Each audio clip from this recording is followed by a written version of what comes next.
Kowalski was a young boy. He lived in a small village. He had a secret. He didn't like to share. Kowalski preferred to keep everything for himself.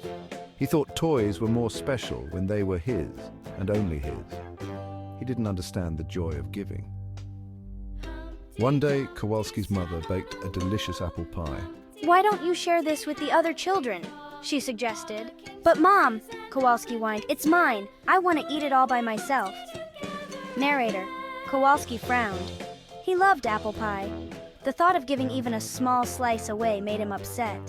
His mother sighed. She knew Kowalski had a good heart, but his selfishness worried her. She hoped one day he would learn the importance of sharing.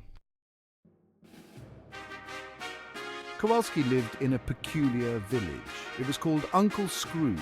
This wasn't its real name, of course, but everyone called it that because the man who lived in the biggest house was as grumpy as old Scrooge. He never smiled, he never laughed, and he certainly never shared. Kowalski, in a way, was a younger version of Uncle Scrooge. He admired the old man's wealth, but he didn't realize that true wealth came from kindness and generosity. Christmas was just around the corner. The air was filled with the scent of pine needles and gingerbread. But Kowalski felt no excitement, only a longing to possess every single toy he saw. Kowalski trembled. Who was that? What did they want? He was all alone and he didn't like it one bit. S1. Kowalski, it said. Narrator: Christmas Eve arrived. Snow fell softly, covering the village in a blanket of white. Inside his home, Kowalski sat by the fire, impatiently waiting for that moment he could open his presents. He dreamt of toy cars and robots, his heart thumping with anticipation. Suddenly, the lights flickered and died. The room was plunged into darkness. Kowalski gasped, a shiver running down his spine. He was afraid of the dark. He called out for his parents, but there was no reply. A cold wind swept through the room, extinguishing the fireplace flames. Then a voice boomed through the darkness. A figure materialized from the shadows. It shimmered like moonlight on snow. It was the ghost of Christmas past. "Fear not, Kowalski," the ghost said, its voice soft and gentle. "I am here to show you the path to true happiness." Kowalski, still a little afraid, cautiously listened to the ghost. "Why are you here?" he asked. "To help you remember," it replied. It reached out a hand. "Come, let us journey into the past." Narrator: the ghost smiled. Kowalski took the ghost's hand. He felt a strange sensation, like being spun around on a carousel. When he opened his eyes, he was in a different place. "It's my old kindergarten classroom." He saw a younger version of himself, laughing and playing with his friends. He watched as his younger self eagerly shared his toys and snacks. Kowalski frowned. "I don't remember being so giving. I remember always wanting to keep everything for myself. Why did I change?" He whispered, confused and saddened by the lost memory. The ghost placed a hand on Kowalski's shoulder. The scene faded away. Kowalski felt a tear roll down his cheek. He wanted to experience that joy again, the joy of sharing and caring for others. S2. Something happened. Something that made you forget the joy of giving.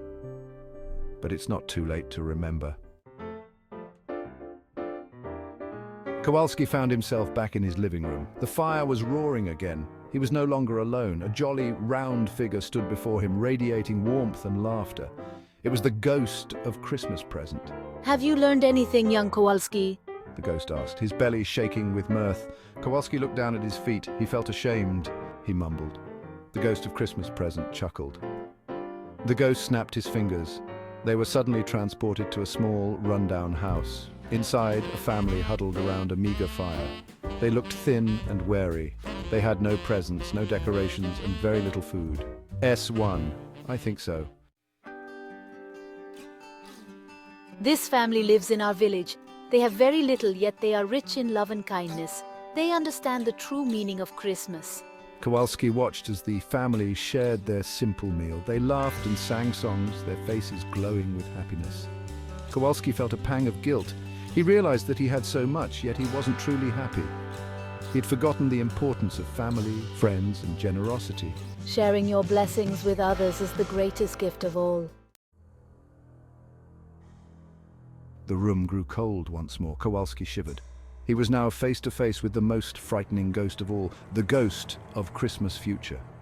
The ghost was tall and imposing, shrouded in a dark cloak. It didn't speak, but its presence filled Kowalski with dread. It pointed a bony finger towards a mirror. Kowalski hesitantly looked into the reflection. He saw an older, bitter version of himself. He was alone, living in a grand but empty house. His face was etched with regret and sadness. The vision shifted. Kowalski gasped. He was at a funeral. But it wasn't just any funeral, it was his own. He saw his parents, their faces stained with tears, but no one else was there. Kowalski had lived a life of selfishness and greed, and in the end he had pushed everyone away. S1, oh no.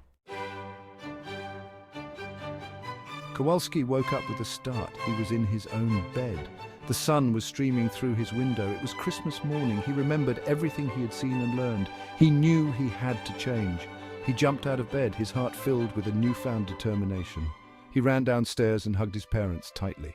His parents were surprised by his sudden change of heart, but they were overjoyed. Kowalski grabbed his favorite toy, a shiny red fire truck, and ran out the door. He knew exactly who to give it to. S1, Merry Christmas. I'm so sorry for my selfishness. I promise to be more kind and generous.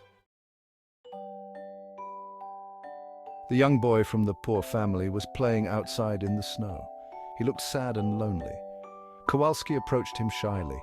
Hi, this is for you. Merry Christmas. The boy's eyes widened in astonishment. He had never received such a wonderful gift before. A wide smile spread across his face. The two boys spent the rest of the day playing together. Kowalski felt a warmth spread through him, a feeling much better than possessing any toy. It was the spirit of Christmas, the spirit of giving and sharing. From that day forward, Kowalski was a changed boy. He learned that true happiness didn't come from material possessions, but from kindness, generosity, and the joy of giving. He made many new friends, and the village of Uncle Scrooge, though still called by that name, began to feel a little warmer, a little brighter, filled with the true spirit of Christmas. S1, wow, thank you.